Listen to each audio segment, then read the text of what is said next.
नाही, संजयराव म्हणून शेतकरी आहेत. बरेच दिवस मला ते विनंती करत होते, आमचा 40चा गोठा आहे, त्याला भेट द्यावी. आणि आज कोल्हापूर जिल्ह्यामध्ये गेल्या 5 वर्षामध्ये आम्ही ₹2 दूध दरवाढ देतो म्हणलं होतं, ती आज 13-14 रुपयेपर्यंत दिली. गाईलाही 8-10 रुपये दरवाढ दिली आणि त्याच्यामुळं एक उत्साहाचं वातावरण शेतकऱ्यांच्यामध्ये, की दुधाच्या उत्पादनामध्ये आम्ही गेलो तर महिना लाख 2 लाख रुपये आम्ही मिळवू शकतो, हा विश्वास आम्ही शेतकऱ्यांच्यामध्ये निर्माण केलेला. एक प्रतिष्ठा आज समाजामध्ये नोकरी असली की मुलगी मिळते असं वाटतं लोकांना, परंतु आज त्याच्या बरोबरीनं किंवा त्याच्यापेक्षा जास्त, त्याच्या बरोबरीनं म्हणणार नाही, त्याच्यापेक्षा जास्त पैसे आज खऱ्या अर्थानं या दूध उत्पादनामध्ये मिळतात. आणि दुग्ध आणि दुग्धजन्य पदार्थ हे कधीही या ठिकाणी कमी म्हणजे ते लागतच राहणार आहेत समाजामध्ये. मग या शेतकऱ्याला प्रोत्साहित करावं, अशा पद्धतीचे गोटे जिल्ह्यामध्ये अजून लोकांनी तरुणांनी यावेत. राकेशसारखा 30ला मुलगा आणि त्याचा भाऊ हे दोघंजण या गोट्याचं नियोजन वडिलांच्या आणि घरच्या मार्गदर्शनाखाली त्या ठिकाणी बघतायत. म्हणजे या 30तल्या तरुणांनी जे कष्ट घेतलेले आहेत आणि महिना लाख 2 लाख रुपये मिळवायची जी संकल्पना या दुधाच्या माध्यमातून केलेलं आहे, त्याचं कौतुक करण्यासाठी मी आलेलो आहे. तर एका बाजूला सगळी निवडणूक प्रक्रिया सुरू झालेली असताना काल 427 संस्था पात्र ठरवल्या गेलेल्या आहेत निबंधकांना. नाही, मला वाटतं हे या महायुतीच्या राजकारणाचा फटका आता दूध संस्थांना व्हायला लागलेला आहे आणि म्हणून त्यांना अपील करणं, त्यांना न्याय मिळवून देण्यासाठी आमचा प्रयत्न राहील.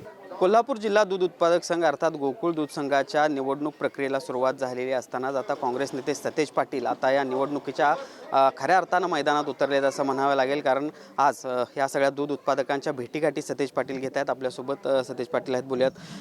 काय सांगाल, दूध उत्पादकांच्या भेटीगाठी घेत आहे, खऱ्या अर्थानं या निवडणुकीच्या मैदानात सतेज पाटील उतरले म्हणायचे? नाही नाही, आमची काय निवडणूक आहे हे आमचं चालूच असते, कंटिन्युअस प्रोसेस आहे. आणि भुयेवाडीमध्ये संजयराव नावाच्या शेतकऱ्यांनी त्यांच्या मुलांना बरोबर घेऊन जवळजवळ 40 जनावरांचा गोठा केलेला आहे.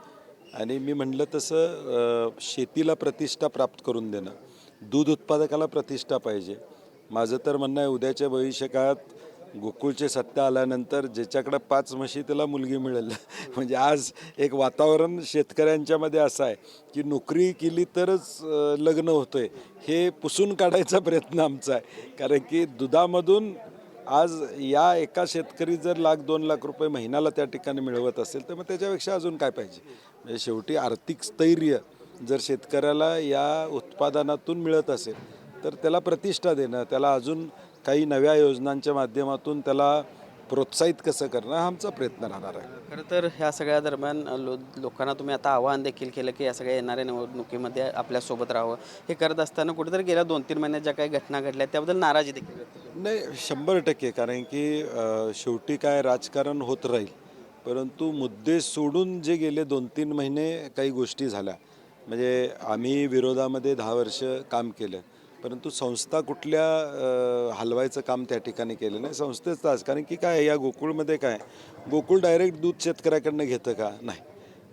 शेतकरी गावातला हा डेअरीला दूध देतो आणि डेअरीतून सगळी तपासणी होऊन दूध आमच्याकडं त्या ठिकाणी येतं. ही व्यवस्था आहे. गावामध्ये दूध संस्थेचं महत्त्व आहे. दूध संस्था नसत्या तर गोकुळ एवढं कलेक्शन स्वतःच्या ताकदीवर त्या ठिकाणी करू शकलाच नाही. हे नेटवर्क आहे आणि ही नेटवर्कची जी काय पायरी आहे, एकमेकाला साथ द्यायची, तर या दूध संस्था टिकल्या पाहिजेत. आणि म्हणून आपण दूध संस्थांना अनेक अनुदान देतो, अनेक प्रोत्साहनाप्रन पैसे का देतो, कारण की त्यांचंही अस्तित्व टिकलं पाहिजे. पण दुर्दैवानं या 2-3 महिन्यातल्या भावकीच्या वादात हे दूध संस्था अडचणीत आल्या.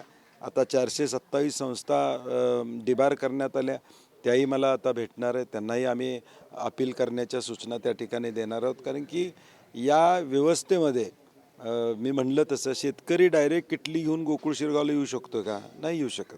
शेतकऱ्याला डेअरीतच गावातल्या दूध द्यावं लागेल. उद्या ही व्यवस्था मोडली तर आमच्या शेतकऱ्याला खाजगी कुठं तर दूध घालावं लागेल आणि म्हणून ही व्यवस्था टिकली पाहिजे, ही माझी भूमिका आहे. कुठेतरी या ब्रँडला धक्का लागलेला आहे का, आणि हे सगळं पूर्ववत करण्यासाठी कशा पद्धतीने आता प्रयत्न तुमचे? नाही, ह्याला आता काय 3-4-5 पक्ष एकत्र येऊन एखादी संस्था चालवणं आता शक्य या ठिकाणी नाही आहे. एक विचारानंच संस्था या ठिकाणी चालू शकतात. आता निवडणुकीच्या आधीच एवढी भांडणं असतील तर उद्या काय करतील हा प्रश्न शेतकऱ्यांच्या पुढं जिल्ह्यातल्या पडलेला आहे. खरं तर या सगळ्यामध्ये आता राज्यातल्या वरिष्ठ नेत्यांचा देखील हस्तक्षेप दिसतोय. पक्षीय राजकारण गोकुळमध्ये येते. त्याचा काल सुद्धा त्याच्यावर बोललो की पश्चिम महाराष्ट्रामध्ये किंवा महाराष्ट्रामध्ये सुद्धा गेल्या 50 वर्षामध्ये जो सहकार टिकला तो पक्षाचं पायतान त्या संस्थेच्या बाहेर ठेवून माणसं आत गेलीत म्हणून टिकला. आता पक्षाचं उपरणं घालूनच काही लोक संस्थेत जायला लागलेत, ते वाईट आहे.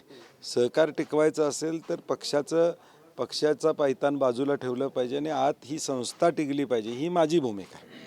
काय नेमक्या दूध उत्पादकांच्या भावना तुम्हाला दिसत आहेत? भेटीगाठी घेताय आणि कशा पद्धतीनं तुम्ही जाहीर तर केलेलं आहे समविचारी लोकांना घेऊन पुढे जाईल. दूध उत्पादकांच्या भावना काय दिसत आहेत आणि कशा पद्धतीने या निवडणुकीला चांगला प्रतिसाद आहे, लोकांचा चांगला प्रतिसाद आहे. समविचारी आघाडीला लोक नाही, आता अजून निवडणुका होणार नाही होणार कारण की या भावकीचं भांडण मिटले का आम्हाला अजून माहीत नाही.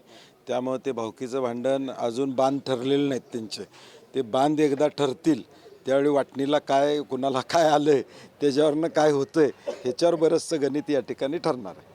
पहिला पण गोकुळ दूध संघाच्या निवडणुकीची प्रक्रिया एका बाजूला सुरू झालेली असली, काही काळ ती अनिश्चित जरी होईल अशी वाटत असलं तरी सतेज पाटील मात्र आता या सगळ्या दूध निवडणुकीच्या प्रचारात उतरलेत असं म्हणावं लागेल आणि त्यामुळे एकूणच सतेज पाटील यांनी गोकुळ निवडणुकीची तयारी आता सुरू केली असं देखील म्हणावं लागेल. भूषण पाटील, TV9 मराठी, कोल्हापूर.